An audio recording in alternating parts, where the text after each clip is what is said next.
What's up guys, it's McNulty here. Welcome back to the channel. I hope you guys are all doing well. And it is a Sunday, and I said that Sunday was going to be my day of rest, but the guys at SG insist on releasing brand new heroes on a Sunday. And today is no different because we have a brand new Garrison god in the Goblins portal. And this guy's a pretty beastly looking dude. So we've got to have a look at our newest hero, which is Dima.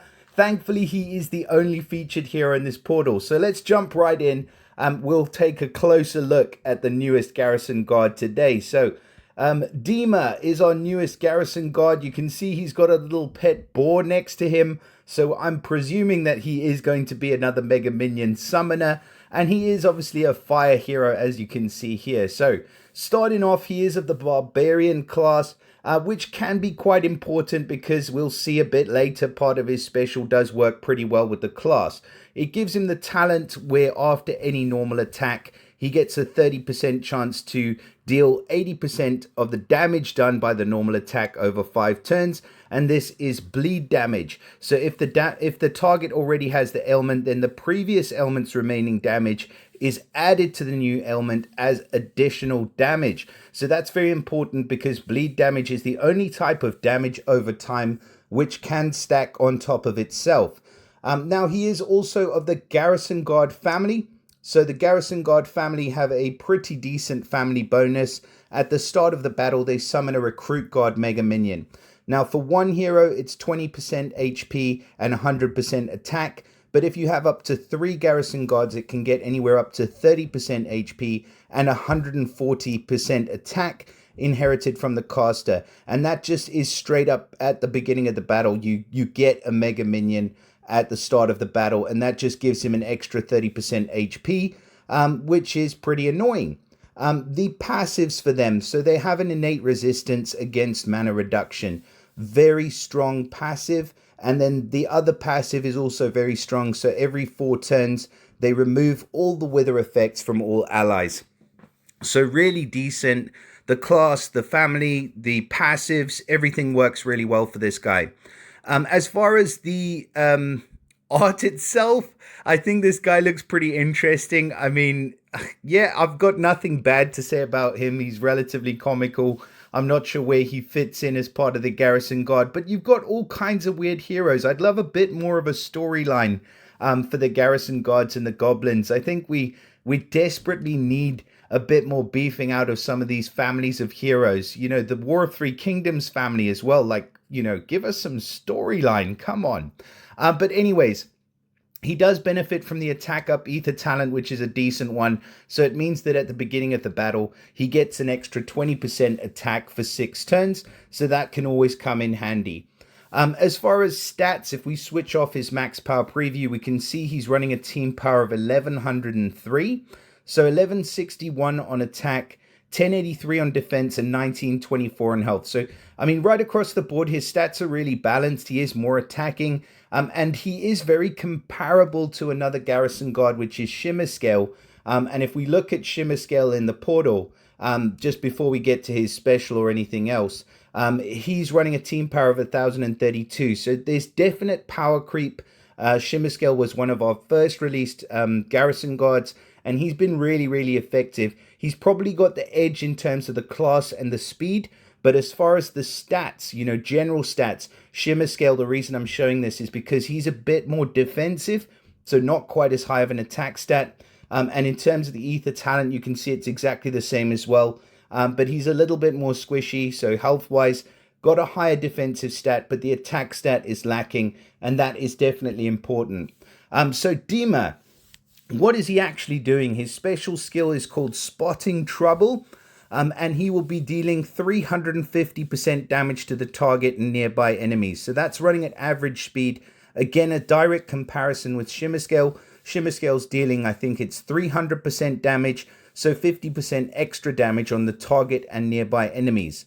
Now, the target and the nearby enemies also get negative 20% defense for 4 turns, and the effect duration is reset if any enemy is healed. So any healing is going to refresh the duration of the negative defense, which is actually a very strong effect. So if you don't have a priority cleanse, you just have a heal, or you have a cleanse and then a heal, you know, that's fine. But if you have the heal, I mean, it's really not, you need that cleanse to be able to get rid of it, but the heal is just going to reset the effect, basically.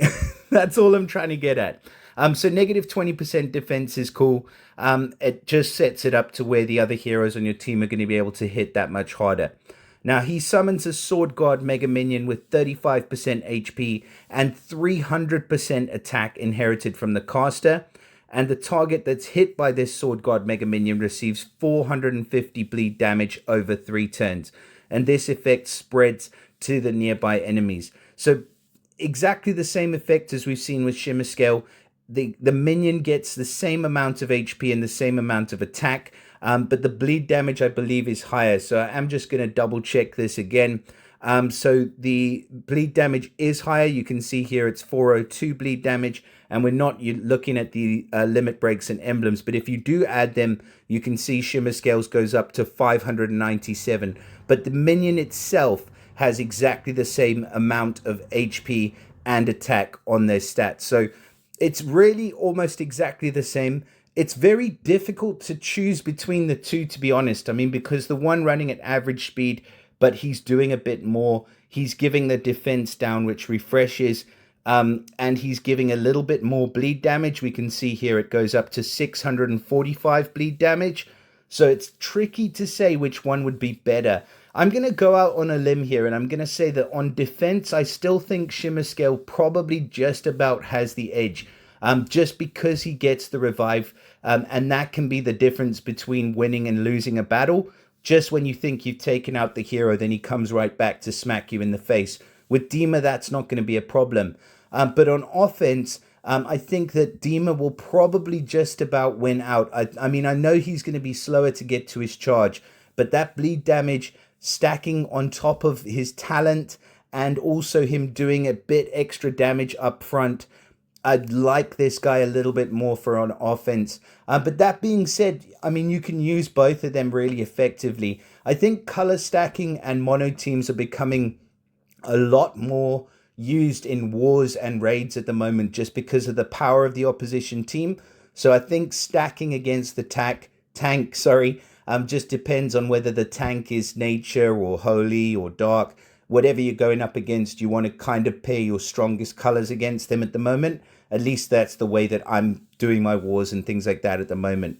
But overall, in terms of a grading and a rating, this guy's going to be right up there in the top of the S tier at the moment. He's just a fantastic hero, really, really difficult to deal with. And the tricky thing as well is you want to take a cleanse because of the bleed damage, but the minion keeps on hitting until it's destroyed. So every time you cleanse, that bleed damage is just coming right back on because you're being hit by that minion every single turn. So he's a monster hero.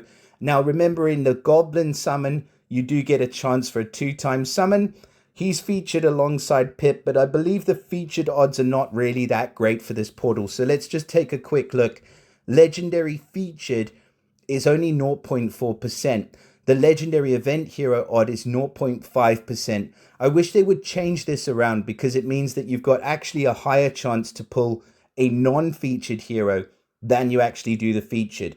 But that being said, there's a load of decent heroes in this portal. I mean, I say decent tongue-in-cheek because there are a heck of a lot of good heroes in this portal.